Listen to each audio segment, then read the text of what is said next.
guys, we are here at second Agile Serbia conference, and here with me is Jurgen. How did you come to be doing what are you doing? You seem to be someone who really enjoys his work. That's a good question. How do I come to enjoy my work? Well, I sort of fell into it, to be honest. I was a manager at a company in the Netherlands, a CIO, Chief Information Officer. That sounds really cool. It was a nice job, definitely. And there I had to learn what is the role of the manager in an organization that is becoming agile. Because we introduced Scrum, Agile practices, and some things worked, some things didn't, and I had to make sure that things worked better. And I enjoyed that role, but I also noticed that very few other people were writing about the role of the managers in an Agile context. They were just saying, okay, well, let the managers leave the self-organizing teams alone, and they do things by themselves from now on. So I started writing about that, and that became my book, Management 3.0, and well, the rest, as they say, is history. I quit my job, started speaking, doing workshops, and there seemed to be, or there appeared to be, a lot of demand for this topic, because many organizations struggled with middle management, which is what I was focusing on. What should middle management do when you have self-organizing agile teams? Well, I think there's quite a lot of things that they can do. When you talk about middle management, does success lead to happiness or vice versa? And where is that part about failing? How we can help our team members to be more confident in implementing agile in their work? Okay, so the first question is about success versus happiness. Well, most people agree, and to that I count the scientists and researchers, that it is happiness that leads to success. So if you have happy people who enjoy their job, they tend to make the organization more successful by being more productive, more innovative, etc., because they love their jobs. So they have an urge to do well. It is true that success also leads to happiness, but that is short-term happiness, basically. So it is a temporary rush of feeling good, but it ebbs away. And that is the problem, because then you need one success after the other to stay happy, and that is not a good cycle. So it's best to start with feeling happy as a person, and then the success comes after that. We hope, at least, a better chance.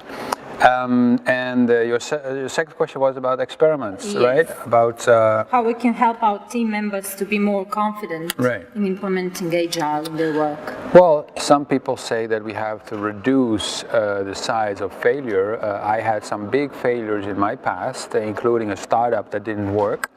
And all my savings were gone. That was a failure that was too big, actually. I should have had smaller feedback cycles to learn what works and what does not work. And Agile and Lean are all about reducing the size of the feedback cycle, so you learn faster with much smaller failures. So that is why we often call that safe to fail or fail fast. The earlier you know that something doesn't work, the better, because it's going to be cheaper, less painful for you. I also became a writer that way, because I started writing on my blog. So every blog post was for me a little experiment where I could see what worked and what didn't work. They were very safe experiments, and some articles became very popular and some didn't do anything. So I understood then what kind of things the readers wanted to read from me before I actually started writing and publishing my first book, which is also a very agile approach to writing a book. And my next question is about that.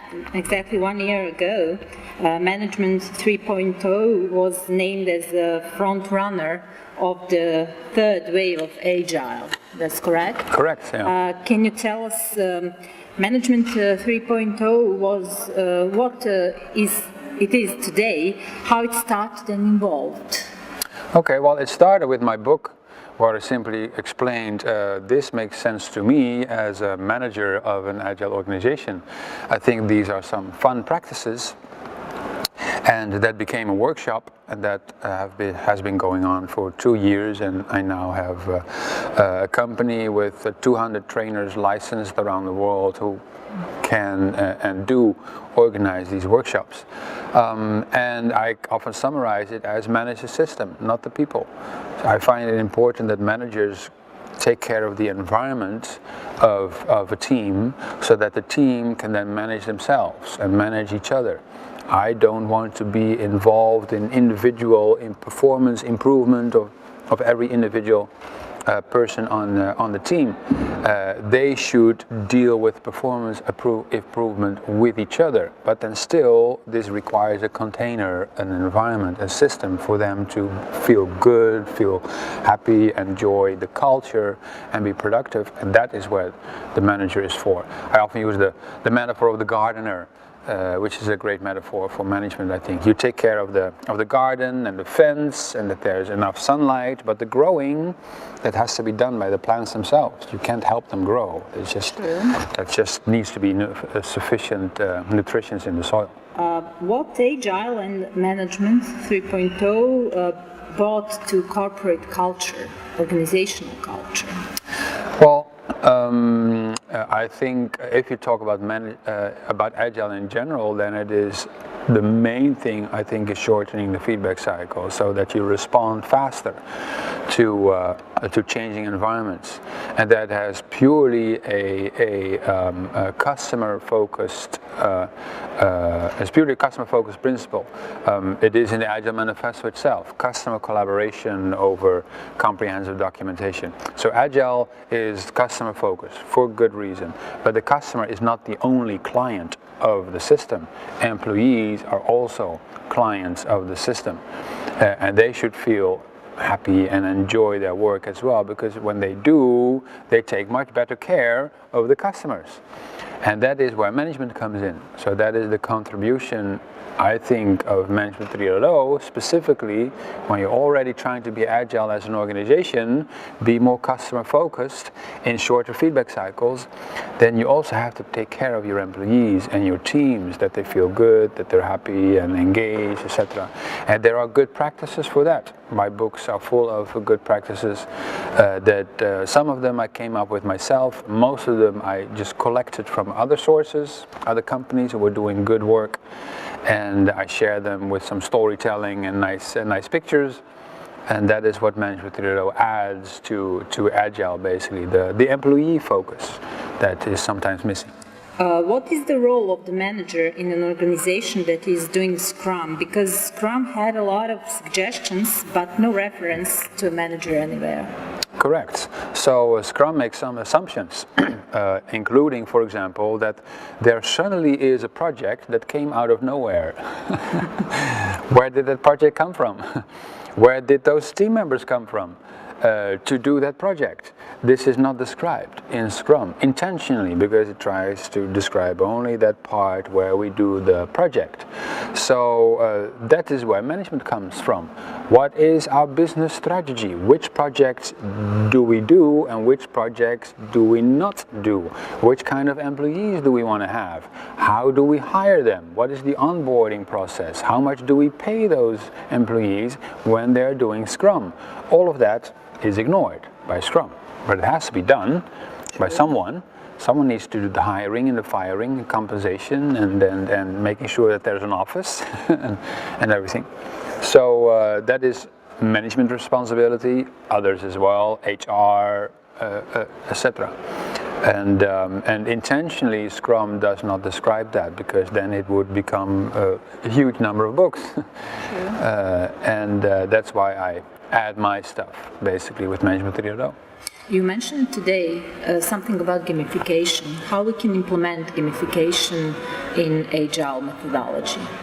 Well, that is for people themselves to discover, but I do believe that we need more experience in getting people to actually change their behaviors, because a lot of the times people, including myself, but many others as well, have good ideas, good practices, but people are not adopting them. And the practices work for us and for other companies where we have experience, but then we offer them with books and with presentations and everything, including at this conference, and then people go home and they do nothing. They do not pick up the new behaviors. Well, that's where gamification and habit forming psychology basically comes in. So we as speakers know a lot about IT and Agile and software, but we know very little about human behavioral change. So there we have to learn from others who are much better at getting people to change their behaviors. This is about influencing them, about manipulating them in a good sense. Gamification is one popular approach where basically you use ideas from games. People love playing games, and you apply them in a non-game context, such as product development, and you make things fun. So, for example, I heard of a team where every release had a movie title name, because it's fun. They came up with movie titles, Die Hard 5 and Batman vs Superman, and every release had a movie title name, because it is intrinsically motivating and it gives them more meaning to the work that they do. Or I heard just now of a team where the meetings took too long, so they made sure that every person who was talking had to carry a very heavy object. And you could only talk when you had the heavy object in your hand. So you make sure that you're not talking for too long, because your arms can't take it anymore. That's a great gamification trick, basically. Sure. Because you make the time that you can talk, you make that scarce, small, so that you increase the value basically of the time slot that you have available, that you can do the talking by using something that is heavy. Other teams have a talking stick, where only the person who has the talking stick can talk for no more than 1 minute or something. And yeah, these are all tricks. They're just simple tricks, fun tricks, and we need more of such tricks that we can borrow from games often to actually get people enthusiastic and motivated about changing their behaviors. You were a TEDx speaker, so I suppose you like TED Talks. Mm-hmm. And my last question is, what's your favorite one? Oh, my favorite one. Well, there are lots of great TED Talks, of course. But I think one of my favorite ones is I do not remember the name of the researcher. I think it was a Swedish guy who recently, sadly, passed away, who showed with all kinds of data and statistics how the world is changing. So you could see with little, big, small and big bubbles how Africa has increased in terms of economic prosperity, and how China has increased, and how that compares with the rest of the world. And that shows us also that visualization and this also a bit of gamification helps people to be more interested in what is happening around them, because he used very simple metaphors, very simple tricks to teach people basic concepts, like the number of people living in one part of the world versus the other part of the world. He used very simple gadgets and visual trickery that we would also use in games. So again, maybe an example of gamification in a non-game context. Yeah, that would be the one that I come up with. Okay, thank you. That will be all. Thank you too.